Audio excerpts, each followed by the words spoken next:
ചില പ്രതിഭകൾക്ക് ജീവിതം ദുസ്സഹമായിരിക്കും. അവരുടെ പ്രതിഭാവിലാസങ്ങൾക്കനുസരിച്ച് ജീവിതം സ്വരുക്കൂട്ടിക്കൊണ്ടു പോകാൻ അവർക്ക് കഴിയില്ല. അങ്ങനെ ഒരുപാട് പേരുണ്ട്. ഉദാഹരണത്തിന് ജോൺ അബ്രഹാം വിവാഹം കഴിച്ചിട്ടുണ്ട്. പക്ഷേ ആ വിവാഹബന്ധം ഒരാഴ്ച മാത്രമാണ് നീണ്ടു നിന്നത്. ഒരു ഡോക്ടറെ ആയിരുന്നു ജോൺ അബ്രഹാം വിവാഹം കഴിച്ചത്. ജോൺ അബ്രഹാമിന് വിവാഹ ജീവിതത്തോട് വലിയ കമ്പമൊന്നും തോന്നിയില്ല.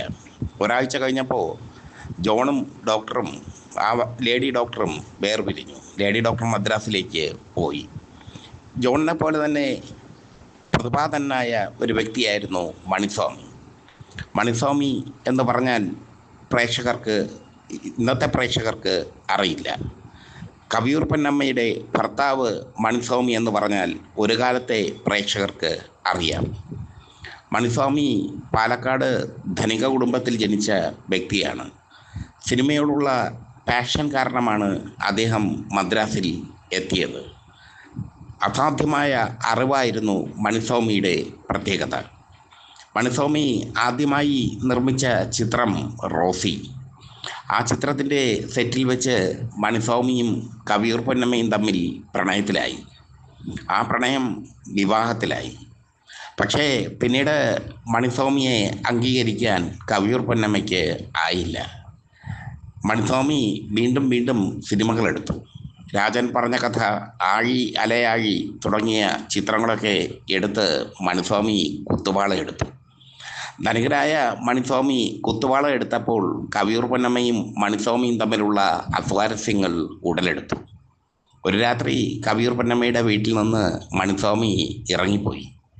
അദ്ദേഹം തൻ്റേതായ ഒറ്റയടി പാതകളിലൂടെ സഞ്ചരിച്ചു. കവിയൂർ പൊന്നമ്മ പിന്നീട് മലയാളത്തിൻ്റെ അമ്മ നടിയായി മാറി. അമ്മ നടിമാരിൽ ഏറ്റവും കൂടുതൽ പ്രതിഫലം വാങ്ങുന്ന നടിയായി കവിയൂർ പൊന്നമ്മ മാറി.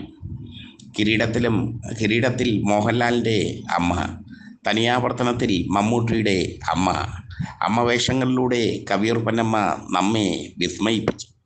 അമ്മ വേഷങ്ങളും അമ്മുമ്മ വേഷങ്ങളും ചെയ്യാൻ കവിയൂർ പൊന്നമ്മയുടെ കഴിവ് മറ്റാർക്കെങ്കിലും ഉണ്ടെങ്കിൽ അത് സുകുമാരിക്ക് മാത്രമാണ്. മണിസ്വാമി കേരളത്തിലാകെ അലഞ്ഞു തിരിഞ്ഞു. പിന്നീട് അദ്ദേഹം ഗുരുവായൂരിൽ ഒരു മുറിയിൽ ഒറ്റമുറിയിൽ താമസിച്ചു. മണിസ്വാമിക്ക് ഒരു പ്രത്യേകതയുണ്ടായിരുന്നു. ലോക ക്ലാസിക് സിനിമകളെക്കുറിച്ചുള്ള എൻസൈക്ലോപീഡിയയായിരുന്നു മണിസ്വാമി. ലോക ക്ലാസിക് സിനിമകളെക്കുറിച്ച് ഒരു പുസ്തകം എഴുതാൻ മണിസ്വാമി ആഗ്രഹിച്ചിരുന്നു. പക്ഷേ ജീവിതത്തിലെ തിരിച്ചടികൾ കാരണം അദ്ദേഹത്തിന് അതിന് കഴിഞ്ഞില്ല. എങ്കിലും മണിസ്വാമിയെ തേടി ചലച്ചിത്ര ഗവേഷക വിദ്യാർത്ഥികൾ എത്തുമായിരുന്നു. അവർക്ക് തൻ്റെ സംശയം ദൂരീകരിച്ചു കൊടുത്തു മണിസ്വാമി. സമ്പന്നതയുടെ മണിത്തട്ടിൽ നിന്ന് സിനിമ നിർമ്മിച്ച് കുത്തുവാള എടുത്ത മണിസ്വാമിയെ കവിയൂർ പൊന്നമ്മ തിരിഞ്ഞു നോക്കിയില്ല എന്നുള്ളതാണ് യാഥാർത്ഥ്യം.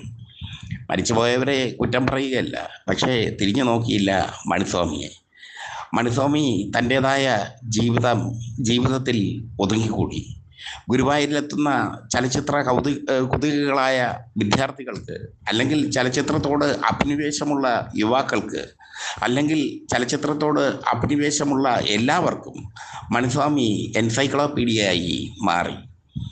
ക്ലാസിക് സിനിമകൾ എപ്പോൾ ഉണ്ടായി, എങ്ങനെ ഉണ്ടായി, എന്നിറങ്ങി എന്നതൊക്കെ ബൈഹാർട്ടായിരുന്നു മണിസ്വാമിക്ക്. അതാണ് മണിസ്വാമിയുടെ പ്രത്യേകത. ഒടുവിൽ അവശനായി മണിസ്വാമി ഗുരുവായൂരിലെ ഒറ്റമുറിയിൽ വീണ് കിടന്നു. അപ്പോഴാണ് കവിയൂർ പൊന്നമ്മ മണിസ്വാമിയെ എടുത്ത് വീട്ടിൽ കൊണ്ടുപോകുന്നത്. വൈകാതെ മണിസ്വാമി അന്തരിച്ചു. മണിസ്വാമിയെ പറ്റി പല അഭിമുഖങ്ങളിലും കവിയൂർ പൊന്നമ്മ പലതും പറഞ്ഞിട്ടുണ്ട്.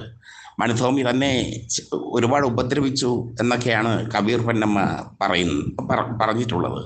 പക്ഷേ മണിസ്വാമി അങ്ങനെ ആയിരുന്നില്ല എന്ന് അദ്ദേഹത്തെ അറിയാവുന്നവർക്ക് അറിയാം. തികച്ചും സാത്വികനായിരുന്നു അദ്ദേഹം. കവിയൂർ പൊന്നമ്മയുമായി പ്രണയത്തിലേർപ്പെടുമ്പോൾ മണിസ്വാമി സമ്പന്നനായിരുന്നു. മണിസ്വാമിയുടെ സമ്പത്ത് കണ്ടാണ് കവിയൂർ പൊന്നമ്മ മണിസ്വാമിയെ കെട്ടിയത് എന്ന് പറഞ്ഞാൽ അതിൽ അതിശയോക്തിയൊന്നും ഇല്ല. പക്ഷേ മണിസ്വാമി കൂട്ടം തെറ്റി സഞ്ചരിച്ചു. നിർമ്മിച്ച പടങ്ങളെല്ലാം പൊളിഞ്ഞു. നിർമ്മിച്ച പടങ്ങളെല്ലാം പൊളിഞ്ഞപ്പോൾ സാമ്പത്തികമായി തകർന്നു.